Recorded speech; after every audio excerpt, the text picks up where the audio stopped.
What up? It's your boy DJ Naeem. I want to give a huge shout out. Going out to my Jersey boys, breaking down these UFC cards, baby. Let's go. Got a little mama and she chillin' by the poolside. Fashion over drip, body done with a hair tie. Ex keep calling to that boy, he need to sit back. You don't got a bag, you can never get your chick back. Broke boys, we don't like them. Bad, yeah, we pipe them. And I need some big money with some hype fans. Said I need some big money with some hype fans. Broke boys, we don't like them. Bad, yeah, we pipe them. And I need some big money with some hype fans. Said I need some big money with some hype fans. Check. When I'm in Vegas, bring the drops out. Yeah. When I'm in Miami, bring the yachts out. Water.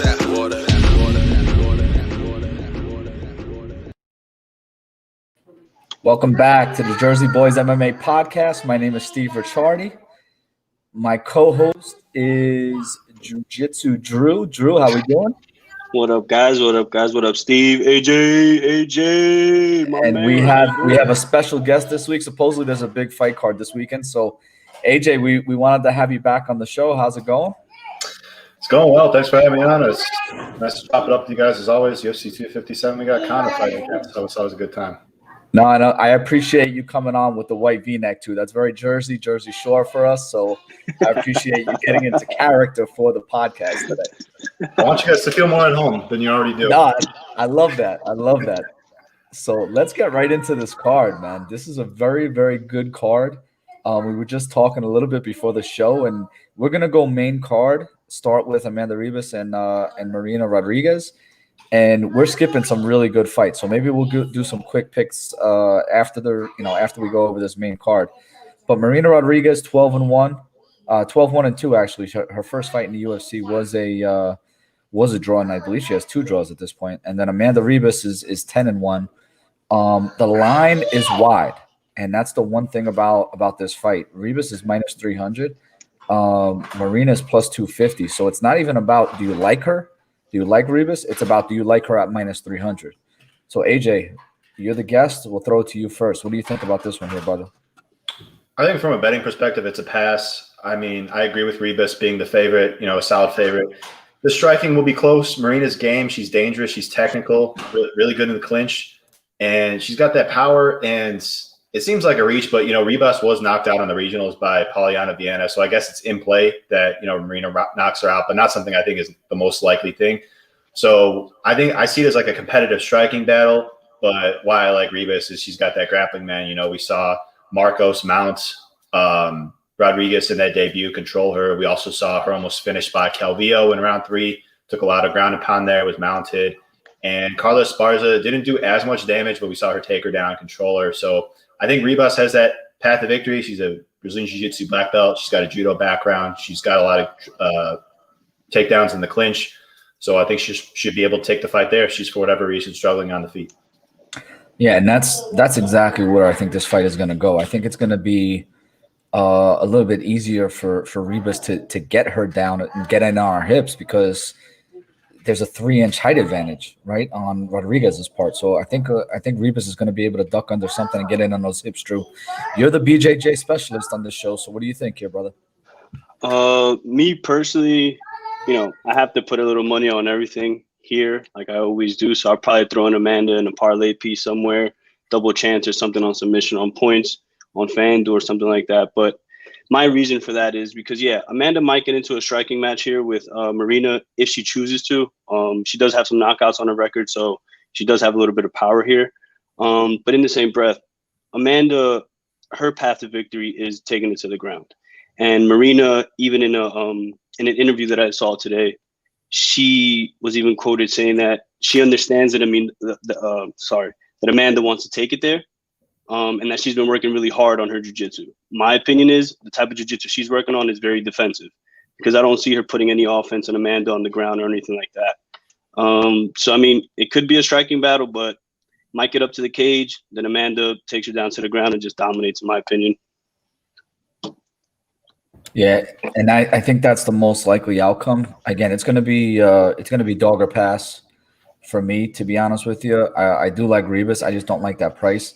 So if I were going to throw anything, I'd try to throw something crazy on the dog here. But I'm probably going to pass in this fight altogether. I do like Rebus. I think she's the real deal, but I'm minus 300. I can't touch that. So let's get into this next fight here. Atman Azatar and Matt Frivola. And again, Matt Frivola is somewhat of a local guy, right? He trains with Sarah Longo over here in New York. We're in Jersey, so it's not too far away. And I think this is going to be a very difficult fight for Matt Frivola. He does have a wrestling base to his game, but he ends up getting himself into these striking battles, and he gets hurt in just about every fight that he takes part in. And Atman has that power to just put him away.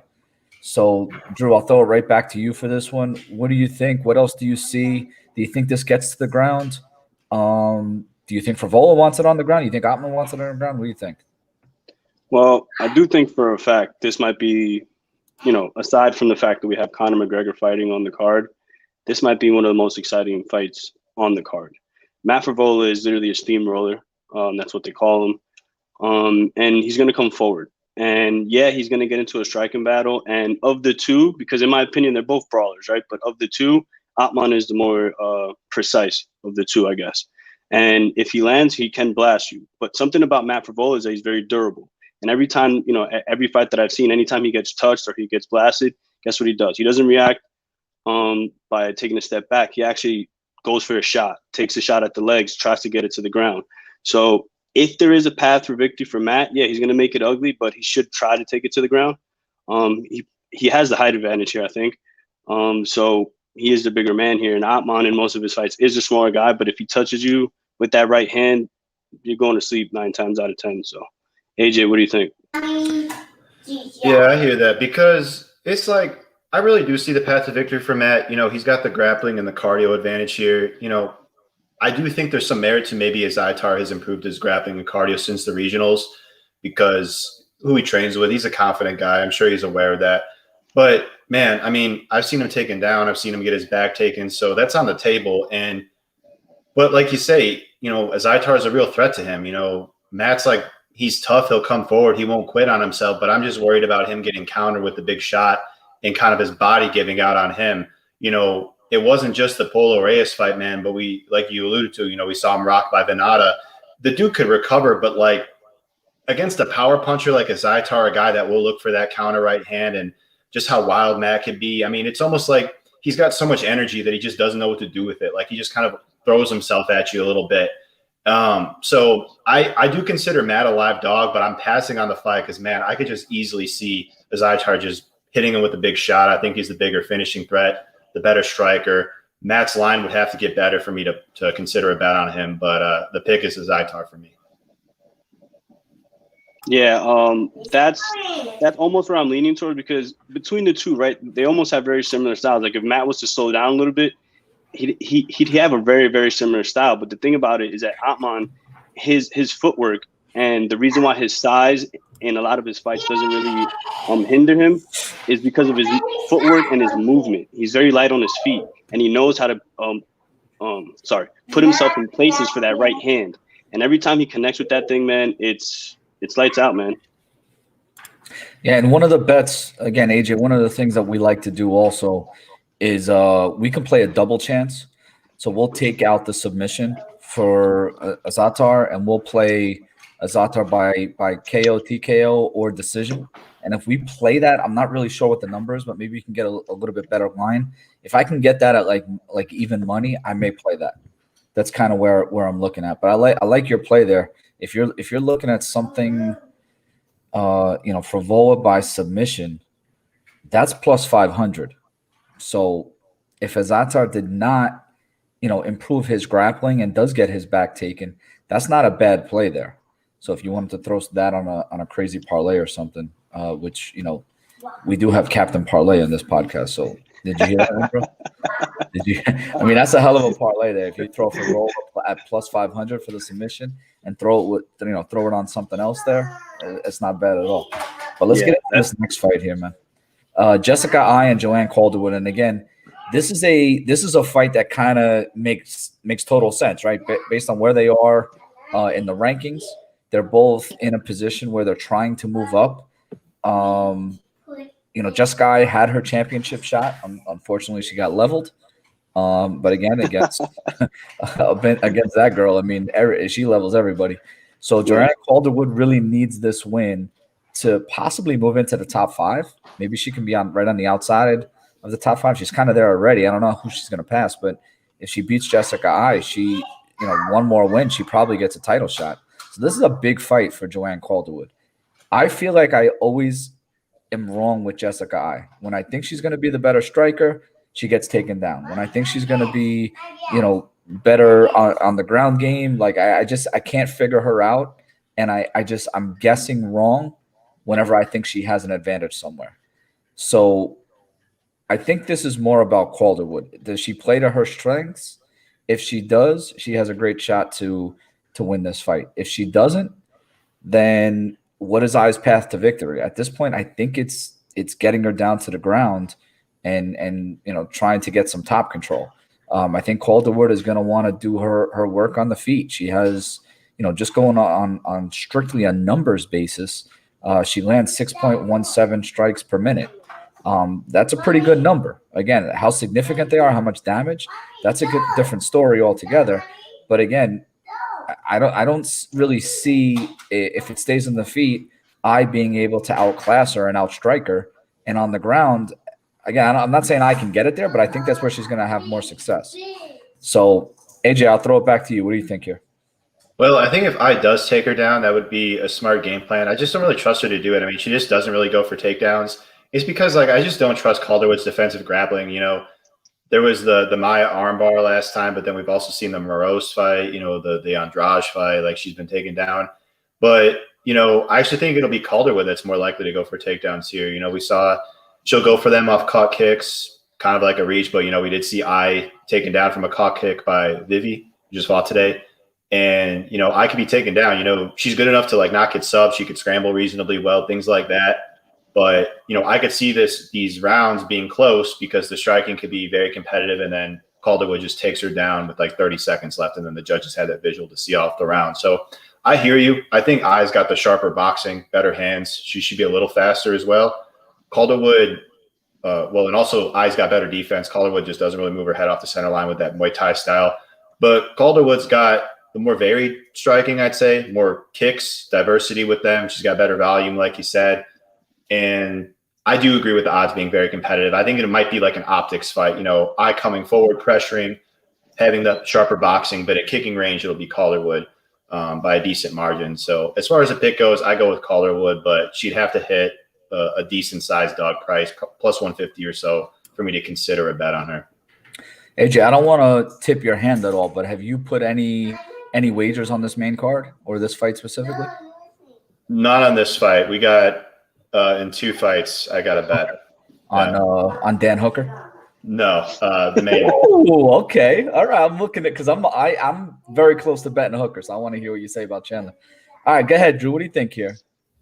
Me personally, I'm gonna follow up with pretty much what AJ said when it comes to the way that Calderwood is.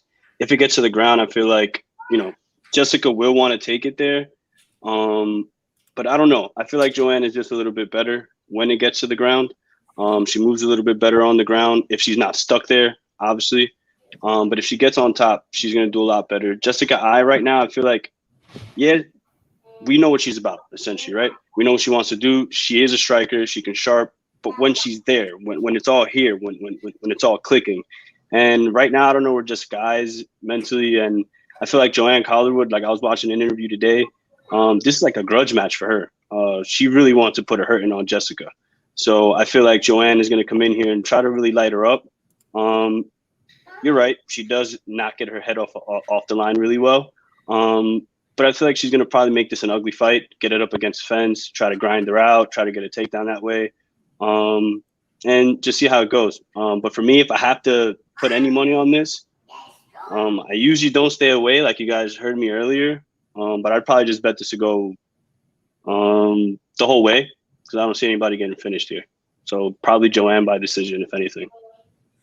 All right, so I'm gonna push the narrative on this next event, this next fight here, only because I know AJ wants to tell us why he bet Dustin Poirier. So I'll take this next one.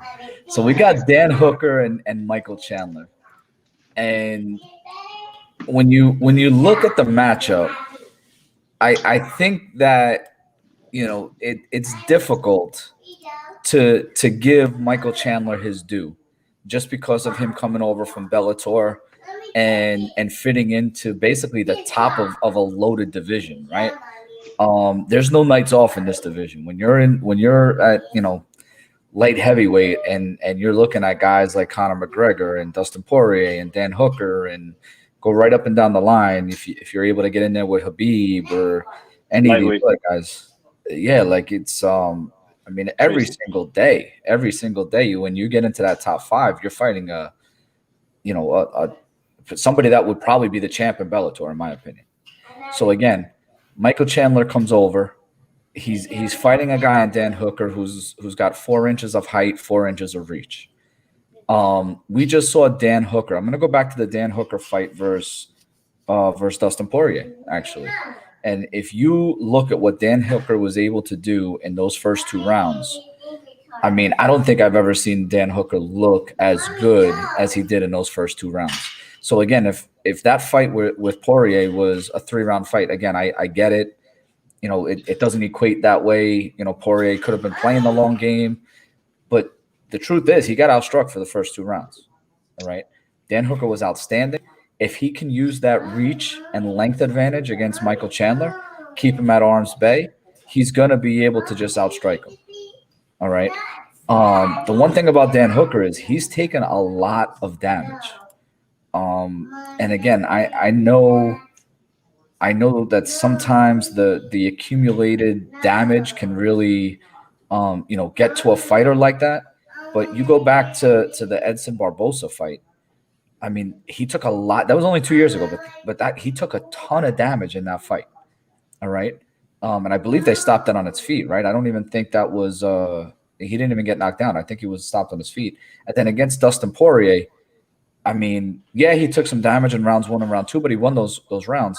Rounds 3 and 4 and 5 went to Poirier, but 3 and 4 were, I mean, those were wars. They were going back and forth, hitting each other with everything. So, for the most part, I love Dan Hooker. I'm picking Dan Hooker. I may bet him. I'm looking at a double chance maybe. So right now, if I look at the odds, it's Hooker minus 130. Drew, I haven't looked at the double chance, but I'm going to throw it to you right now. And I'll come back with the double chance and see what that looks like. But I like him by KO, TKO, or decision. I don't think that there's going to be a sub here. So Drew, what do you think here? This fight's interesting, right? Because you have Michael Chandler coming into the UFC trying to make a point, trying to make, not really a name for himself because he is already a big time name. He's a champion in Bellator. But if you look at his fight style, he's somebody who obviously in this fight, he's the smaller guy by a mile. And for him to get inside and for him to do any type of damage, he's going to have to get real close. So just like I mentioned in, a couple of the earlier cards, his path to victory is going to have to be to make this ugly. And not ugly in a sense because, he can't strike with Dan Hooker. There's way too much reach in between them. So he's got to get in close, got to get it in the clinch, got to get it up against the fence. And if you watch his style, he likes to get it to the ground and pound you and just beat you up and transition and just, beat you to the punch on the ground mostly. I'm not saying he's going to sub him, but I'm saying he's going to try to smother him, going to try to make his life miserable that night. And that's his path to victory. Dan Hooker now, he has to use his length. He has to use all of his tools, his kicks, his punches, and his awkward style, really. This one's going to be exciting. I honestly can't wait. AJ, so what do you got?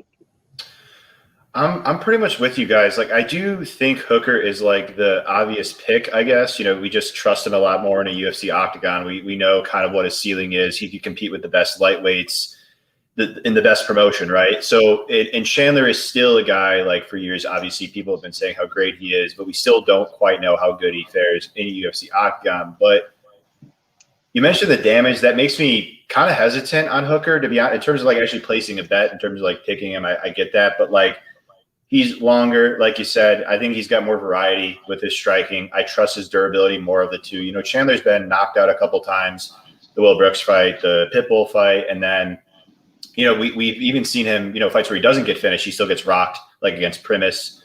So that's a concern against a guy like Hooker. Excellent distance management. You know, he trains with guys like Adesanya on the reg. The knee, obviously, you know, maybe if he's very good at timing that, if Michael goes for a level change. I guess why I'm kind of giving Michael maybe a bit more credit and kind of why I get the odds kind of closing it is because if Michael does get inside on Hooker, that's where I think the issues could kind of come up, because I've always thought Hooker's very good if he could keep his range. But if you could get onside on him, I mean, he's like all reliant on distance management. Like his hands are low. It kind of reminds me of like James Vick in a way where like his head just doesn't move out the center line. His chin isn't as high, but like his head is still in the center line. You could tag him up. You mentioned the Barboza fight, even against Poirier, right? So, and Chandler's got that power that like, I mean, dude, knocking out Benson Henderson is like, he's got some serious power like that. So I wouldn't put it past Chandler to knock him out with a big shot on the feet, but the aggregate of the striking should favor Hooker, like you guys pointed out. Just he could switch stances on you, whereas Chandler just operates exclusively out of the orthodox, and he's got the more variety with his tools and probably the higher work rate. And then also my other thing is like Hooker, I think his takedown defense is good overall, but like he hasn't really faced a wrestler like Chandler, not in these recent fights, like a guy that'll actually go out there, have the athleticism of Chandler, the pedigree of Chandler, and just shoot takedown after takedown. I kind of had to go back on tape, and it was a while ago with like the Jason Knight fight. And that, again, I know he's gotten a lot better since then, but that was really kind of by default what I had to go to. I saw him taken down easily by Poirier, and really Poirier is like one of his only takedown attempts. So I don't think, you know, Chandler's just going to go out there and just lay on top of him for 3 rounds, but like it gives Chandler a path to victory with the wrestling. But I am with you guys on the pick for Hooker. I think he wins. I think he can win by finish. I trust him to have a more finishing upside of the two based on the durability, and I just trust him a lot more in the UFC octagon. Yeah, I mean, honestly, I just don't see Michael really getting into a striking fest with this. I memean, why would you, right? If you're Michael Chandler and you're getting into a fight with somebody who, I mean, look at his reach, for God's sake. A 75-inch reach compared to you're like, what, 68 or something like that? I'm sorry, let me look at this, man. To your 69. Like, what are you going to do? Are you really going to stand there and try to jab Dan Hooker? Like, you're not going to do that. So, I mean, he's going to have to get it ugly. He's going to have to get inside, and he's going to have to try to avoid a couple knees, because that's where I feel like Dan Hooker is going to try to – I mean, honestly, that might happen. That level change and that knee right there, blasting, I mean, look out for it. So if you want a wild prop bet, look for that KO by Dan Hooker. Yeah, I was actually sitting cage side. I think that was UFC Atlantic City. Dan Hooker caught Drew. We were at that event. Yep, right? yep. Dan Hooker caught Jim Miller with that knee. You know, and again, you bring up Jim. I bring up Jim Miller because of this next fight with Dustin Poirier. But let's get into this next fight. I just looked at the double chance. PointsBet, I guess, because you know that we had the event today. PointsBet doesn't have their double chance or any of their props up just yet. But again, PointsBet is a great site. If you're in Jersey and you want to sign up for a site, go to the Jersey Boys website when I tweet this out. Come on, and or you can even DM me, and I'll send you the link. But you can sign up. Using my link, you get $100 on that, and then when you deposit 50, you get another 50. So you're basically signing up, depositing 50, and you're getting 200 to play with. So that's a pretty nice, pretty nice little sign up bonus. And then AJ, right now, what are you doing with your picks? You're giving out your picks for free for this event, or are you selling for this event? What are you doing? I don't want to misspeak. I'm done with selling for the time being, so everything's free. Yeah. Okay. So definitely follow AJ, JerseyMMA betting, and you know, definitely get on his picks. What were you, 2-0 today? 3-0. Well, I had a couple add-ons in there because of the line movement on Davis and Akhmedov, but yeah, basically 3. Yeah. Okay. I was at work today, so I caught the tail end, but I know he had 2 winners later on in the card too. So yeah, and then for us, we have our MMA, the Madlab MMA code. If anybody wants to sign up, you can get 40% off for this month. Use JerseyMMA when you sign up. Again, we're in the Discord chat for Madlab. You know, we're promoting, not promoting, but really affiliates for his site. So for the most part, he does a great job with his DFS picks. He does a great job with his write-ups. Yeah, as I said before, the Discord chat, he puts out his bets. So anything that you guys need for this event, get your breakdowns and get into the game, get more into it. At this point, we're going to the main event. AJ, I'm going to throw it to you first. Let me just set it up for you because I know where you're headed with this. But we have Dustin Poirier, who's 26-6. Conor McGregor is 22-4. Both guys are listed at 5'9". You have a weight. Obviously, this is at 155. The reach, Conor's going to have a 2-inch reach advantage, and uniquely, they're both southpaw. The one time that I saw Dustin Poirier live, I've only seen him live once, was at that event against Jim Miller. It was UFC 208, which I bring up every single time somebody's on that card. So Drew already knows what I'm going to say. It was the worst pay-per-view event in the history of the UFC. That was home to randomly, AJ, if you don't know by number. Oh, believe me, I do.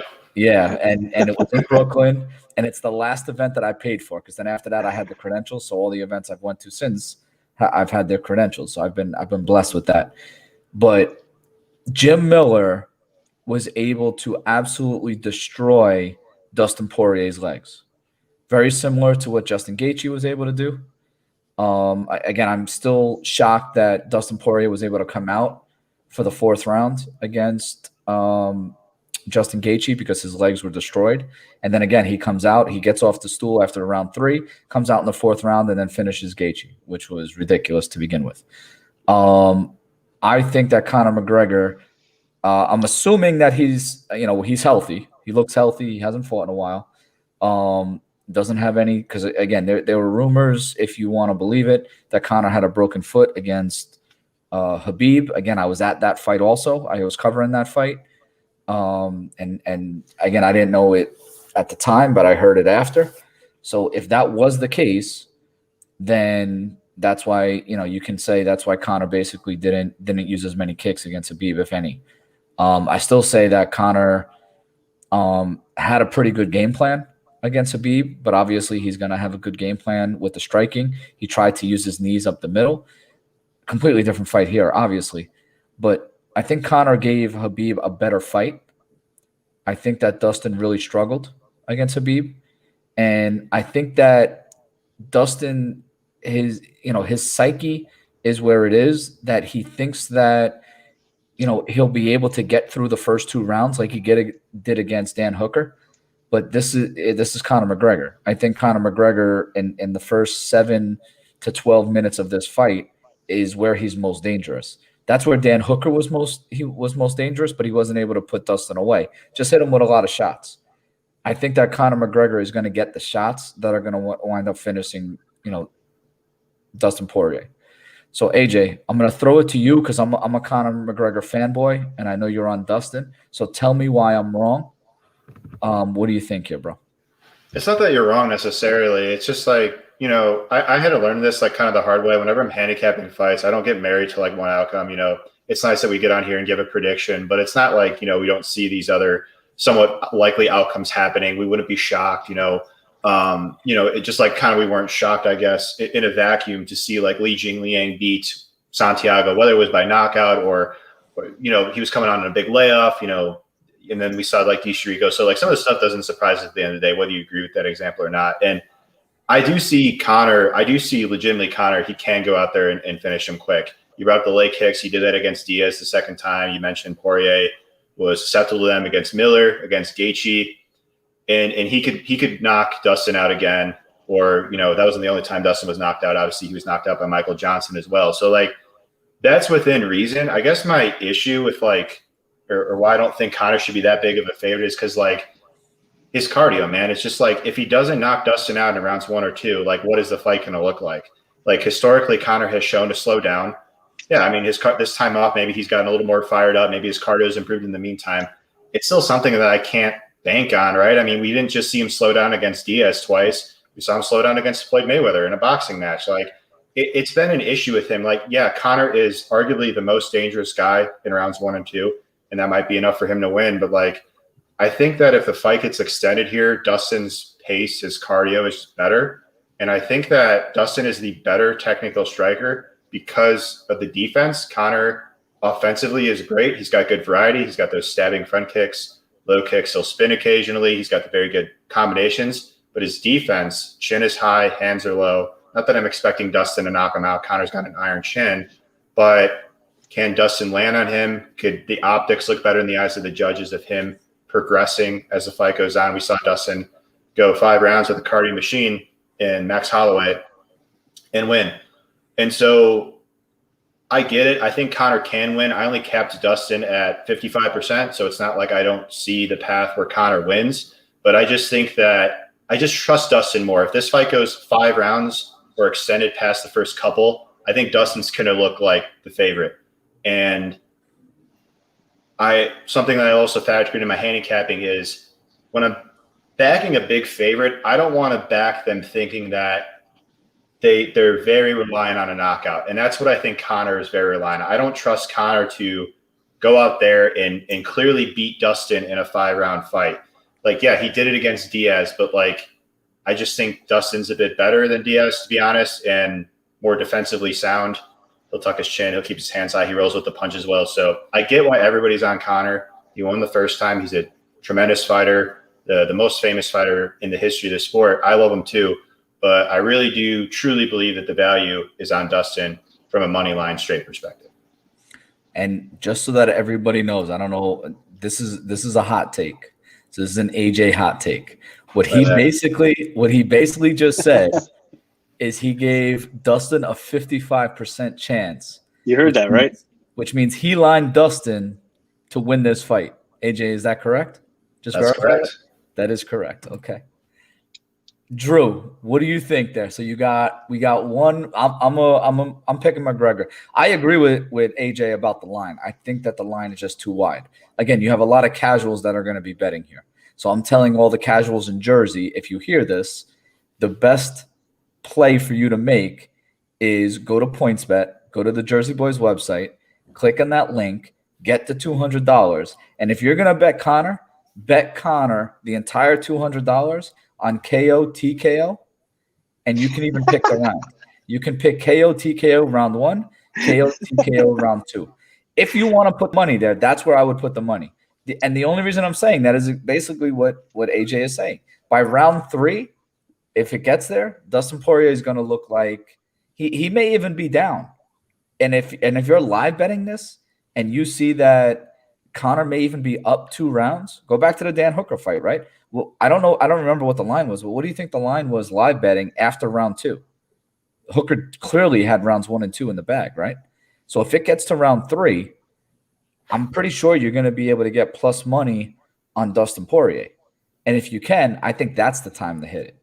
You know, don't get me wrong. I don't know if you're going to still get the same price. AJ, what did you hit it at? 230, 240? 250. Oh, you did get 250. So I see it's like plus 255 now. So Drew, I'm sorry, I'm talking a lot about this fight. It's trust me, I you guys both share the same narrative when it comes to Conor's cardio, which in this sense, only because I feel like that's where I differ.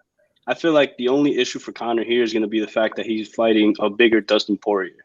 Last time they fought there at 145. Last time they fought, Dustin was depleted. You can clearly see that in every bit of footage that we've seen leading up to that fight. He was depleted. Mentally, he wasn't there. Now he's probably in a way better place. More notoriety when it comes to the fight game. People know more Dustin now. So it's almost like, Conor's the biggest star almost in the world. But in the UFC, people know Dustin just as well. And in this case, Dustin poses a threat because he's a bigger fighter this time around. He is a lot sharper. He's fought a lot of top competition leading up to this fight. I mean, if you look at the stats, Dustin had two bonuses when they first fought. Now he has 10, and that's since switching up to lightweight. So I feel like he found his weight class essentially, right? And that's where he's in his groove. He has a lot of power behind his punches now. He's a lot crisper.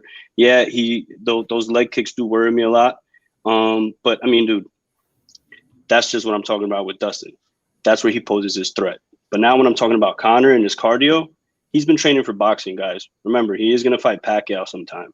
So when it comes to his cardio, I feel like, behind the scenes, yeah, Conor's going to show us what he wants, him on his yacht and him meditating in his patio on the yacht or whatever it is. But I feel like the dude's been ready and the dude's been training.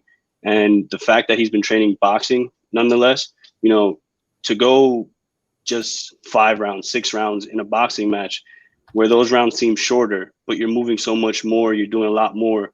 I feel like that's what's going to make the difference here. So those later rounds, and I mean, even Conor said it. Yeah, he's predicting a 60-second knockout, but whatever. That's Mystic Mac talking. But at the end of the day, he even said it, that he would welcome a war. So what does that mean? He doesn't expect a war maybe in the first 2, 3 rounds. They're going to feel each other out, whatever it is. They're going to throw bombs, of course, but it's in the championship rounds where people think he's going to fade, where Dustin probably thinks he's going to fade. And then he's going to pull some, rabbit out of a hat if he doesn't do it in round 1. And I think he, it sounded like I was leaning toward Dustin at the beginning, but come on, man. I'm just like Steve here. I'm a Conor fanboy in a sense. So I was just talking about how Dustin poses a threat here because of his weight and because of the difference and because of the mental where he's at now. If he was in a better playing field in his head, and his weight behind him with his punches is definitely going to help this time around. But Conor's just the better striker here. If he, a master of distance. And I mean, it's hard to really talk about Conor because people know exactly what he's going to do and exactly what he's about. And in this fight, the only thing you can really say and what you're counting on is him to fade. And I don't think he's going to fade. I think he really is going to look great. And I mean, I almost don't even want to place a bet, but if I have to, I'm probably just going to bet it to go the distance because that's where I feel it's going. It's just going to be a masterpiece. And that's about it. So Drew, let me ask you this. I know you downloaded and you're looking at the McGregor Fast, right? So the program, his app is the McGregor Fast. Is there any importance to cardio and anything like that in the training regimen? That is the main thing. Yeah. McGregor Fast, I feel like, I was looking at a lot of their workouts and, the main concept of a lot of the workouts, obviously there's a variety of things for all levels of whatever you want to do with your health and your workout regimen. But for instance, there's an option to pick an 8-week fight camp. So you're literally going through workouts, whether you have weights or not, of a fight camp. And if you look at it, it's a lot based. Obviously, we're not going to be sparring you. You're a regular person, but it's very cardio based. So, I mean, I feel like McGregor's been very cardio based because his whole career, that's been his Achilles heel. And in this fight, I feel like that's where people are counting on him to pretty much lack once again. But I don't think that's going to be the case here. If anything, I think he really needs to watch out for Dustin and his power this time around because Dustin has some power behind his hands for sure. We've all seen that, even when he was at featherweight. But now even more because he has that weight behind him. I mean, they're saying he walks around nearly 190 on fight night. So, I mean, if that doesn't say anything in itself, this one should be fun. I mean, look for Conor even if you want to put a sneak bet on a submission. Yeah, I mean, that would be crazy unless I think you just embody Dylan Dennis for us real quick. The other thing that I think is important to know about what Drew just said is, Dustin Poirier, I think Dan Hooker was the one who was doing the interview the other day. And when they fought, he basically asked the guy on fight night, right, when he weighed in, what Dustin weighed in at. And I think he said 183, right, was the number. So, again, Dustin, he weighs in at 155 for weigh-ins, and then on fight night, he's 183. So that's a significant amount of hydration there. You know what I mean? I saw that I heard that in one of the interviews. So AJ, as the guest here, before we sign off, we went through the main card. Any quick picks you want to give on the rest of the card here? Yeah, sure thing. I could go from the bottom up. And AJ, there's no rush. So if you want to talk a little bit, go ahead, do you, bro? All right, yeah. Albazi, Zhumagulov. I picked Zhumagulov just a little bit more tested, a little more proven. He's not a guy, though, that really pulls away in fights. I'd say he's like well-rounded and good everywhere, but he doesn't do anything excellent. Albazi's young, dynamic, explosive. I wouldn't be surprised to see him pull it off, but I like Zhumagulov a little bit more. Evloev, Lance, what could I say? These odds are ridiculous, but I do agree with Evloev being a massive favorite. He's a tremendous prospect. I think his wrestling and scrambling is good enough to keep the fight standing, where he's got a big advantage and some reach. Muradov and Sanchez, I think it all depends on what the heck Muradov's takedown defense and grappling defense is like, because we really haven't seen it in the UFC. I don't think it would be bad training with or working with, rather, the money team, Floyd Mayweather and those guys. He's very experienced as well, good athlete. I think he's a better striker. So, and we've seen Sanchez is hittable. So I do think that Muradov will be able to get off on his combos and potentially wear on Sanchez. So I like Muradov to do a bit more damage. Roundtree and Prachnio, this is an obvious one, but Roundtree, I mean, he's more technical, more dangerous of a striker. He's not going to have to worry about grappling here. Prachnio's got defensive grappling liabilities himself. The only thing I would worry about with Roundtree is his cardio, but I don't particularly trust Prachnio's cardio either. So it's probably another quick knockout for Roundtree. I mean, he also has getting punched in the face liabilities. The dude is wide open to counters, man. It's just like hands down, chin up. Yeah. So, I'm sorry, I cut you off there. No, you're good, man. McMahon and Pena, I know that McMahon has kind of lost some fights that she shouldn't have, but man, I really feel like this is a good style matchup for her. You know, Pena, her game is essentially what McMahon wants to do, but McMahon's better, you know, better in top position, better wrestler. I think McMahon's even the better striker, to be honest with you. I think she's more technical, she moves better, and she's got more pop. So I pick McMahon there. Tavares and ACJ, I like Tavares, man, and I'll tell you why. Like, if you look at the guys that he struggled with, it's these threatening strikers, and ACJ, a stat that I came across, no knockdowns in the UFC or a knockout in his pro career. So, again, maybe his chin has declined so much where this is it, but, like, I really feel like stylistically he has the better cardio. He's a good counter grappler. We saw that in previous matchups. And I think he, you know, could kind of do what Ian Heinisch did in terms of, like, neutralizing ACJ and kind of wearing on him and just being the better striker. Lastly, the prelim headliner. Oh, man, am I looking forward to this one? Yeah, I am too. You know, like, it's Tarukian and Hack Press. I mean, it doesn't get any better than this for, like, lightweight prospects, because I love both these dudes. And, like, it kind of reminds me of Nathaniel Wood versus Casey Kenny, where it's like, do I agree with Tarukian being a minus 300? No, but I agree with him being a favorite, and this is why. I think on the feet it's very good, very competitive. They're both very good technical strikers, defensively sound, but Tarukian's got the grappling path to victory.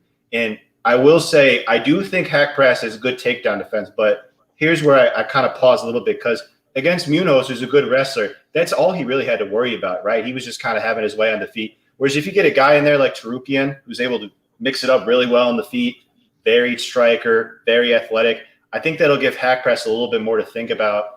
Feel a little bit more of a threat. And as a result, I think that the takedowns of Tarukian could come. Again, I'm not expecting him to go out there and just lay on Nasrat for like a whole round or nothing like that, but could he mix in a few takedowns? I could see it. Man, that UFC debut against Islam was impressive, going toe-to-toe with him grappling. But, those are my thoughts, and should be a fun card. Can't wait, man. If I have to piggyback just off that last one, because if I have to make any quick picks, Khalil Roundtree, just watch out for his gas tank. If not, I think he just blasts this guy. But that's the quickest pick you'll ever hear from me. This fight right here, Arman, Tarukian, and Nasrat, man, that fight is going to be interesting. I honestly, like I was telling these guys off the air, I have seen these guys in the past, but up to the recently, I haven't seen any real tape. But just recently, I was following one of Arman's training partners, which is Edwin Najmi. And just seeing him, he's actually in Arman's corner this fight. What does that tell me? If you don't know Edwin Najmi and Najmi style, that's a jiu-jitsu guy, in my opinion, jiu-jitsu legend. And that just plays into what you were talking about, his jiu-jitsu game. So that's where I feel like, you know, on the feet, Arman's going to welcome that. The striking, you know, he's a Tiger Muay Thai product. Those guys can strike with anybody. But the difference here is, you know, Nasrat's going to be weary of that takedown shot, you know, so he might have his hands a little low. So look for Arman to try to, you know, maybe catch him a little bit if he can, and take this to the ground, because once it hits the ground, if Nasrat really wants to take it to the ground and try to ground pound him, he's going to be dealing with somebody who knows what he's doing on the ground. And that's what I'm most excited to see. And, you know, aside from the Atman fight, which is the fight that I mentioned earlier, is my opinion, going to be one of the hottest fights on the card. Besides, obviously McGregor.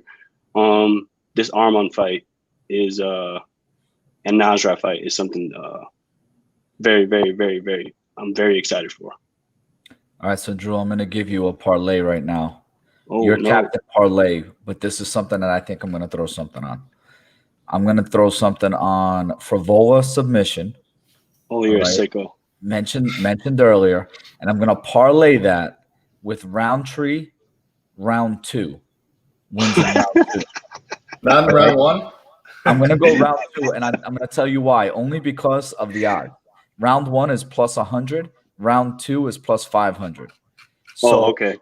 So I'm going to parlay 2 plus 500 lines here. Put 10 bucks on we're talking like, you know, I'm going to throw like $10 on it. You know what I mean? Just as like a little something fun to get all excited about for these 2 fights. I hear you, but that's going to be a hell of a sweat. You know, round 2, it's just going to be Roundtree's just going to be throwing hammers at him. And it's just like, don't go down. Don't go down. You know what? But, maybe he'll throw kicks. Maybe round 1, he'll just throw kicks. Let me text him. I'll DM him. I'll slide in those DMs, let him know. In round 1, just throw kicks. Round 2, punch him in the face. Because not for nothing, he's the most punchable guy in round 1 that I've ever seen. Right? I think he's been knocked out 3 or 4 times in the first round in his UFC fights. Yeah. Yeah, it's ridiculous. So AJ, I appreciate you coming on again.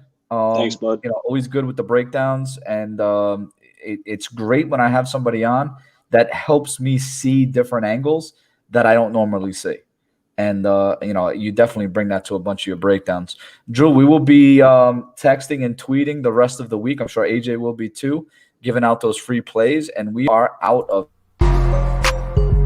What up? It's your boy DJ Naeem. I want to give a huge shout out. Going out to my Jersey boys, breaking down these UFC cards, baby. Let's go. Got a little mama and she chillin' by the pool.